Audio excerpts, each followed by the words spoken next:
They first humiliated her beneath chandeliers bright enough to disguise cruelty as splendor. Music floated like perfumed smoke through the ballroom, violins sighing with practiced grace, while silk skirts whispered judgments against the marble floor. Laughter rose and fell in careful rhythms, each sound rehearsed, each smile sharpened by intent. In that gilded room, dignity was currency, and mercy was an extravagance no one wished to afford. She stood at the edge of the light, gloved hands folded, spine straight, as if posture alone could shield a woman from scorn.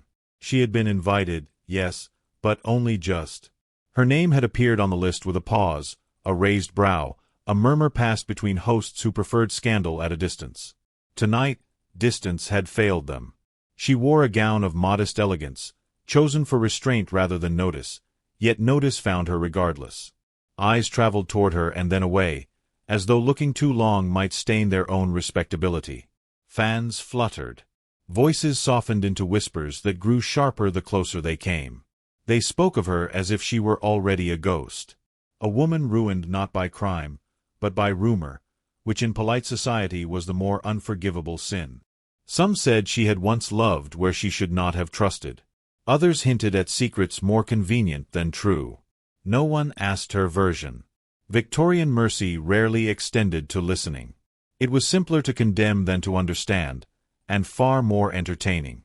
She approached the edge of the dance floor when the music changed, heart steady despite the tremor beneath her calm. Tradition required an invitation, a gentleman's bow, an offered hand. She waited. Seconds lengthened. A gentleman nearby pretended sudden fascination with his cufflinks. Another turned away entirely. A third met her gaze only long enough to look past her, as though she were a piece of furniture awkwardly placed. The pause became visible.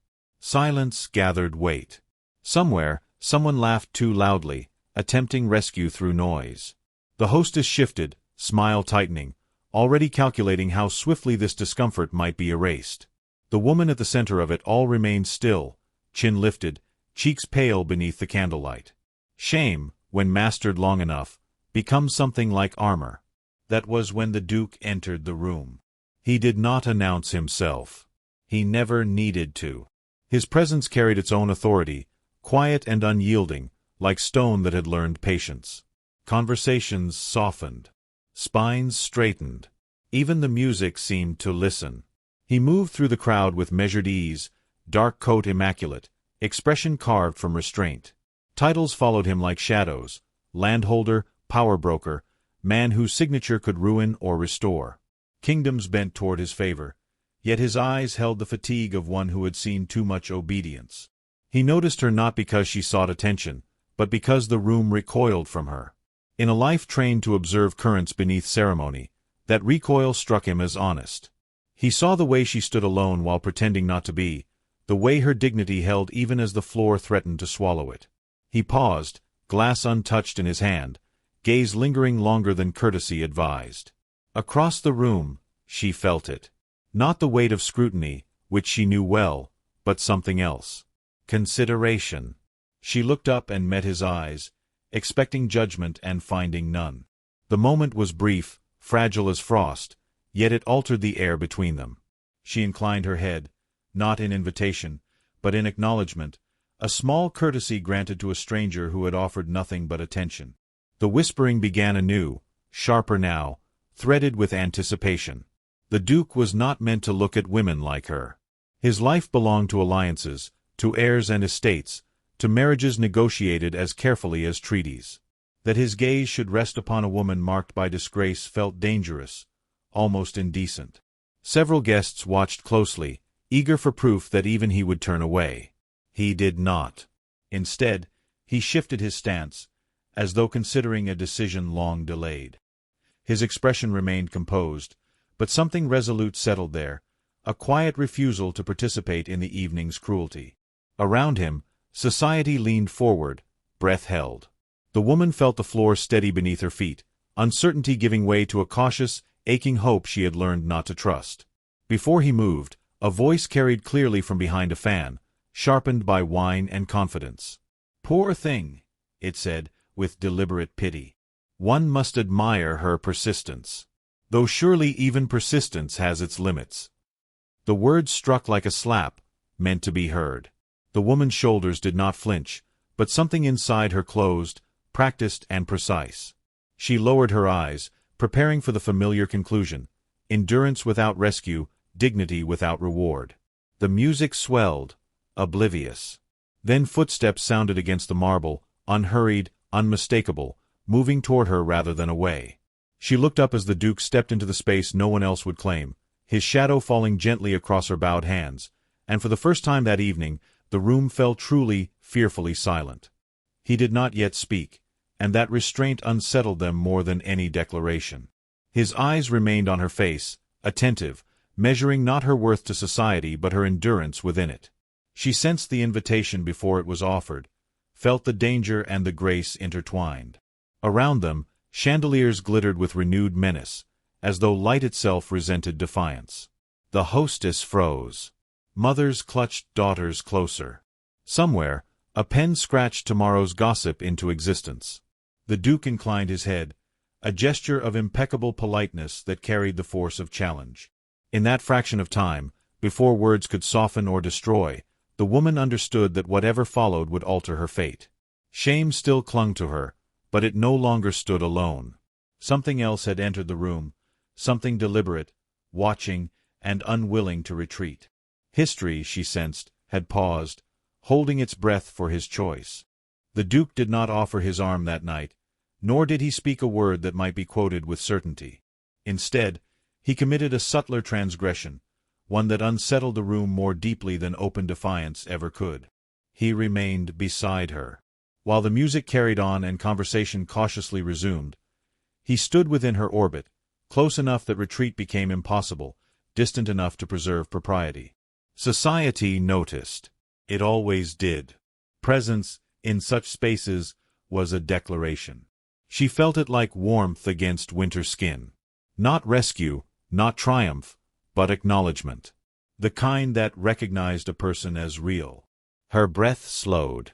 Her shame did not vanish, yet it shifted, no longer the sole force shaping her posture. Around them, glances sharpened into assessments. The Duke's stillness became spectacle. Each passing moment was weighed, measured, and stored for later retelling. When he finally inclined his head and moved away, the room exhaled too quickly. Relief rippled outward, followed by something like disappointment. A scandal half-formed was always more delicious than none at all. She watched him go, unsure whether she had imagined the gravity of his attention. The violins faltered, found their tempo again. The evening resumed its polished cruelty, though altered, as though a crack had appeared in the marble. The first token arrived the next morning. It was modest, almost unremarkable, which made it more dangerous. A pair of gloves, folded with care, returned to her by a footman who offered no explanation and accepted none. They were hers, undeniably, left behind during the confusion of departure. That they should be returned personally, rather than through the hostess, carried intention. There was no card, no seal, only the faint scent of leather and smoke, and the knowledge that someone of rank had noticed her absence enough to correct it. She held them longer than necessary, weighing the choice before her. Gratitude was expected. Silence was safer. She chose silence, placing the gloves in a drawer as though hiding them might quiet the tremor they inspired. By afternoon, whispers had already reached her door. Servants spoke of the Duke's prolonged presence, of how he had refused to be drawn into mockery. Some speculated pity. Others suspected arrogance. None considered kindness. The second token came days later, carried not by a footman but by rumor. At a small gathering meant to reaffirm her exclusion, she discovered a chair placed deliberately beside his, left empty when she entered the room. The hostess faltered, smile strained, uncertain whether to remove it or pretend it belonged there. The Duke arrived late, as though timing itself bent to his convenience, and took the seat without comment. He did not speak to her beyond a courteous greeting, yet the message had already been delivered. Space, once denied, had been claimed. The scandal bloomed accordingly. Invitations were rescinded, then resent with caveats. Her name appeared in conversations that once excluded it, always accompanied by speculation. Why would a man of his power associate himself with a woman like her? What did he stand to gain?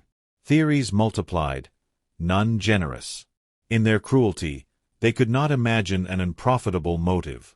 She bore it with the same restraint that had carried her through disgrace.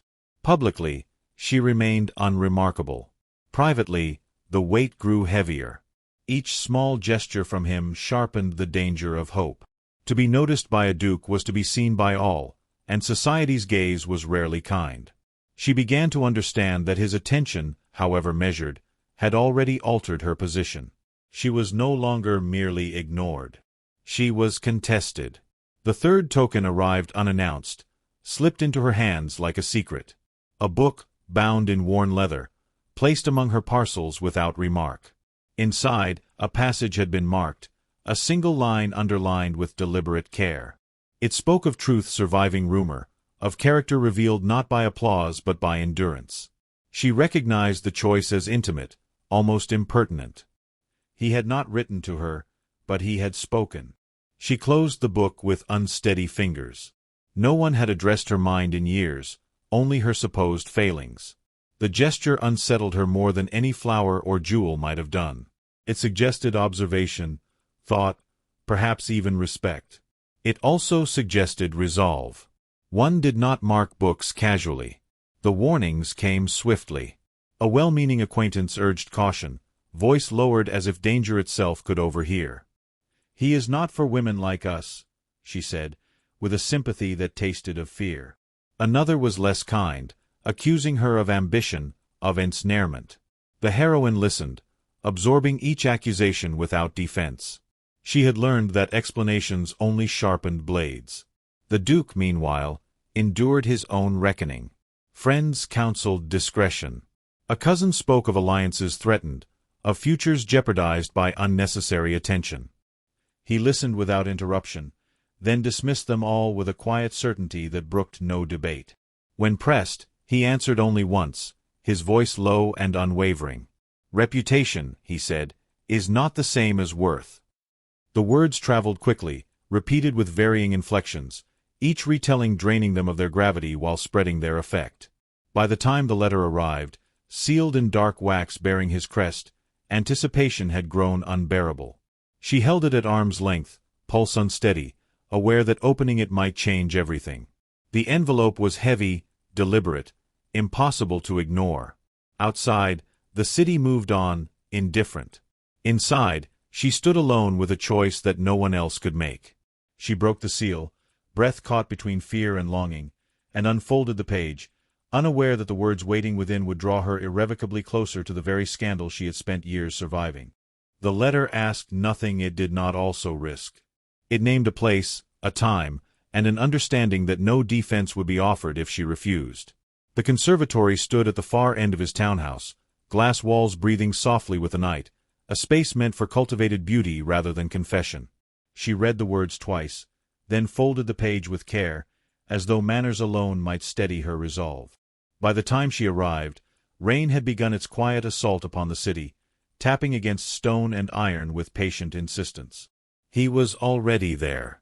Lamps cast a restrained glow, illuminating leaves polished by careful hands, their shadows trembling against the glass. The Duke stood beside a table scattered with botanical volumes, coat removed, sleeves unbuttoned, a man momentarily freed from ceremony. When he turned, his expression held no triumph, only gravity. He bowed formally, as if acknowledging her courage before any words were spoken. "Thank you for coming," he said. His voice was measured, each syllable deliberate, the tone of a man accustomed to weighing consequences. "I would not have pressed you, had I not believed the matter worthy of risk." She inclined her head, gloved hands clasped before her. "You have already risked much," she replied. "By asking me here, you risk more still." "I am aware," he said quietly. Silence settled between them, thick but not hostile. Rain blurred the world beyond the glass, reducing the city to a wash of gray and silver. She removed her gloves slowly, aware that every movement carried significance. He noticed, but did not comment. Courtesy, she had learned, was often a form of restraint. "I wish to speak without witnesses," he continued, "not to persuade, nor to defend myself, but to listen." I fear you have been spoken about far more than spoken to. The simplicity of the statement unsettled her. She had prepared herself for accusation, even for gallantry. Listening felt more dangerous than either. She took a breath, steadying the ache beneath her composure. Listening, she said, does not come without cost. I am prepared to pay it, he answered. She looked at him then, truly looked, and saw the strain beneath his calm. Power had shaped him, but it had not spared him. Something in his gaze suggested long familiarity with solitude, with decisions made alone. It gave her courage she had not expected. They say I ruined myself, she began, voice low, precise. They are not entirely wrong. I trusted someone whose promises were convenient until they were not. When the truth became inconvenient, I was offered silence in exchange for safety. I chose neither. Her hands tightened briefly, then relaxed. I spoke. He denied. Society believed the louder voice. He did not interrupt. His stillness was attentive, not indulgent. The rain intensified, as though marking the passage of each word. I could have survived the lie, she continued. What I could not survive was the suggestion that my silence would make it true. So I accepted the cost. I did not defend myself afterward, because defense requires an audience willing to hear. I found none. Her confession hung between them, fragile yet resolute. She expected pity. What she received was something else entirely. You endured, he said. That is not the same as ruin. She let out a breath she had not realized she was holding. It is, in effect. Effect, he replied, is not essence. The words echoed his earlier sentiment, yet here they felt personal, almost intimate. He stepped closer, careful not to crowd her, as though aware of the line propriety drew between them. I did not seek you out to rescue you, he said, nor to make an example of defiance. I sought you because I recognized restraint where others saw disgrace. She shook her head faintly. Restraint is often mistaken for consent. Not by me. The certainty in his tone startled her. It was not boastful, nor romanticized. It was simply true, offered without demand. She felt the precarious balance of the moment, the pull toward something that could not be undone. You must understand, she said softly, that your attention carries weight. It alters rooms, rearranges lives. I have learned to survive by avoiding notice. You make that impossible. I know, he replied. That is why I wish to speak plainly. I will withdraw, if you ask it. My regard does not entitle me to your peace. The offer stunned her. Men of his standing rarely relinquished control so readily.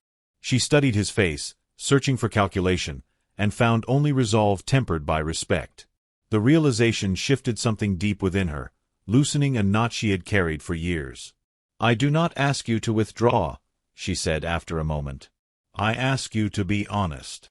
He nodded once. Then hear this. I have known admiration that flattered, and affection that bored. What I feel now is neither. It is recognition. You stand where others would have broken, and you do so without spectacle. I cannot pretend indifference without betraying myself. The air seemed to still around them. The confession was not love, not yet, but it was irrevocable. She felt its weight settle, warm and terrifying. Before she could respond, footsteps echoed faintly beyond the glass corridor, voices approaching, careless and unaware. He glanced toward the sound, then back to her, his expression tightening with urgency. Whatever follows, he said quietly, will not remain private. Choose what you will say next with care. The footsteps drew closer, shadows lengthening. She met his gaze, heart steady despite the storm beyond the glass, and understood that silence was no longer her only refuge. The gathering had been announced as an evening of beneficence, though everyone understood its true purpose was judgment. Carriages lined the street like polished verdicts, delivering silken titles beneath a sky held breathless by winter. Inside, the hall glowed with candlelight and confidence, every pillar draped in white, every face arranged into polite expectation. She stood near the edge once more, though now exclusion felt deliberate rather than accidental. Eyes found her immediately, lingered without apology, measuring how far disgrace might stretch when tethered to a duke's regard. She had considered not attending. Disappearance would have been kinder, safer, more familiar. Yet absence would have spoken loudly, suggesting shame she no longer wished to perform. So she came, clad in restraint and resolve, prepared to endure whatever verdict society rendered next. Murmurs followed her progress across the marble, speculation rippling outward. Some expected spectacle. Others anticipated retreat. None predicted defiance. When the Duke arrived, the room adjusted instinctively. Conversations paused, then resumed at a lower register. He wore formality like armor, immaculate and unyielding, his expression unreadable. He acknowledged hosts with brief inclinations, accepted courtesies without warmth, and then, without hesitation, crossed the space between himself and the woman everyone pretended not to see. The movement was unhurried, undeniable. Fans stilled. Breath caught. He stopped before her, offering a bow that carried both courtesy and intention. "Will you walk with me?" he asked, voice calm, neither loud nor secretive. It was not a request that allowed refusal without consequence. She met his gaze, aware of the dozens of eyes straining to capture her reaction, and nodded. "Yes," she replied simply, and placed her hand upon his arm. They moved together through the hall, the path parting with reluctant obedience. Whispers sharpened, then faltered, uncertain how to frame what unfolded. He did not guide her toward shadows or privacy, but to the center, beneath the brightest chandelier, where scrutiny was unavoidable. There, he stopped. The orchestra fell silent at a signal from the host, confusion flickering across practiced smiles. "I have been indulgent of silence," the Duke said, turning to address the room. His voice carried without strain, honed by years of command. "And in that indulgence, I have permitted unexamined cruelty to pass as tradition." He paused, letting discomfort settle. "This woman has endured your judgments with dignity. I will not." Gasps fluttered like startled birds. A matron protested softly. Someone laughed, brittle and disbelieving. The Duke continued, unperturbed. "I attach my name to hers," he said. "Not as shield or spectacle, but as statement. Whatever respect you afford me, you will extend to her, or admit it was never deserved." The audacity stunned them. He had not asked permission. He had issued terms. The room reeled, recalibrating alliances and futures in the span of a breath. She stood beside him, pulse steady, astonishment threading through gratitude. He had spoken without embellishment, without sentimentality, yet the effect was seismic. A voice rose, sharp with entitlement. "You endanger more than yourself," it warned. "There are consequences." He turned toward the speaker, gaze unwavering. "I am acquainted with them," he replied. "And prepared." The finality in his tone silenced further dissent. The orchestra resumed hesitantly, the illusion of normalcy straining under truth. Conversations fractured, some withdrawing, others gravitating closer, eager to be seen aligning with power. Invitations would be rewritten. Loyalties reconsidered. She felt the shift as a physical sensation, like ground settling after upheaval. Later, away from the crowd but not beyond its reach, she faced him beneath a tall window streaked with condensation. "You did not owe me this," she said quietly. "You have invited war." He inclined his head. "I owed myself honesty," he answered, "and I will not pretend ignorance of what is right, simply to preserve comfort." Her eyes shone, though no tears fell. "They will not forgive me," she said. "Nor you." He regarded her steadily. "Then we shall endure," he replied, echoing her own history back to her with quiet reverence. Across the hall, a cluster of elders withdrew, faces grim with calculation. The future rearranged itself with ruthless efficiency. She sensed the cost rising, the possibility that even his power might not shield them both. As the night wore on, applause resumed, laughter returned, but beneath it all ran a current of threat.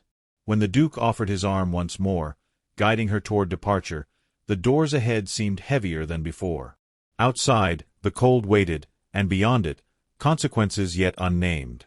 She stepped forward with him regardless, knowing that whatever followed would test not only society's mercy, but the strength of the bond he had just claimed before them all. The consequences arrived not with drama, but with precision. Letters sealed in formal wax, visits postponed indefinitely, invitations rescinded with courteous regret. The Duke read them all in silence, stacking refusals beside alliances, weighing loss against intention. She watched from the window as winter settled deeper into the city, each bare branch a reminder of what was stripped away. Power diminished quietly, but resolve did not. What unsettled her was not what he lost, but what he continued to choose. When the final notice came, it bore the weight of inevitability. A legal challenge, impeccably phrased, threatening inheritance should he persist in his public alignment. It was not revenge, merely correction. Society had always preferred compliance dressed as reason. He read it once, then set it aside, expression unreadable. She understood before he spoke what this meant. The cost had grown too high to pretend ignorance. "I will not be the measure by which they wound you," she said that evening, voice steady despite the ache beneath it. He looked at her sharply. "You are not a wound," he replied. "You are the truth they refuse." She shook her head. "Truth does not pay servants," she answered gently, "nor preserve estates." Silence stretched between them, intimate and fraught. Firelight flickered across his features, revealing strain where confidence had once rested easily. She stepped closer, touching his sleeve briefly, a gesture of farewell rather than comfort. "You have given me more than I believed possible," she said. "Dignity restored is no small gift. Let me give you the same." Understanding dawned slowly, then all at once. "You would leave," he said, not as question but realization. She nodded. "I have endured worse than solitude," she replied. "You should not endure loss for my sake." The restraint in her voice cut deeper than protest. She had chosen him by choosing absence, an act of love shaped by sacrifice. He did not attempt to stop her that night. He watched as she gathered what little she possessed, as she dressed with care, preserving composure even as resolve cost her breath. When she turned toward the door, he spoke at last. "If you go," he said quietly, "do not imagine you go alone." She paused, hand on the latch. "I imagine nothing," she replied. "I trust only what I have survived." Morning found her on the outskirts of the city, carriage waiting, air sharp with departure. She did not look back. She had learned that looking back made endurance harder. The horses shifted, impatient. Just as the driver lifted his reins, footsteps echoed across gravel, urgent and unmistakable. She turned as he emerged from the mist, coat unfastened, resolve blazing unguarded. "I have chosen," he said, breathless not from haste but conviction. "Not against them, but beyond them." He reached her, stopping only when close enough to be heard without witnesses. "They may strip me of title, of inheritance, of influence," he continued. "They cannot strip me of will." She stared at him, fear and hope colliding. "You do not understand what you abandon," she whispered. "I understand exactly," he answered. "I abandon permission." Her composure faltered then, the first crack in armor long worn. "And when they come for you?" she asked. "When power becomes memory." He took her hands, unloved, unafraid. "Then we will remember ourselves," he said. "That will suffice." The carriage stood forgotten as the world narrowed to breath and truth. She searched his face for doubt and found none, only certainty refined by loss. "I will not be the cause of your ruin," she said, voice trembling now. He smiled, not with triumph but with peace. "You are the reason I am saved," he replied. They did not embrace. They did not need spectacle. Their closeness was deliberate, chosen without audience. In that moment, society receded, its judgments rendered small by comparison. He offered her his arm, not as defiance but as promise. She accepted, not as rescue but as equal. The path ahead was uncertain, stripped of guarantees. Estates would be contested, names debated, histories rewritten with bitterness or admiration. Yet as they walked together, the future felt neither barren nor cruel. It felt earned. The city stirred behind them, indifferent to courage, faithful only to habit. Ahead lay a quieter life, shaped by choice rather than fear. Years later, historians would argue over his fall, over whether love justified abdication. They would speak of power lost and influence squandered. Few would mention the woman who walked beside him, unnamed in ledgers, indispensable in truth. But history, like society, often missed what mattered most. It recorded crowns, not courage. As the morning light broke fully across the road before them, she glanced up at him, and for the first time, allowed herself to believe in something more than survival. He returned the look, no longer Duke in that instant, but man, companion, witness. Together, they stepped forward, leaving behind a world that measured worth by permission, and carrying with them a love that had asked for none.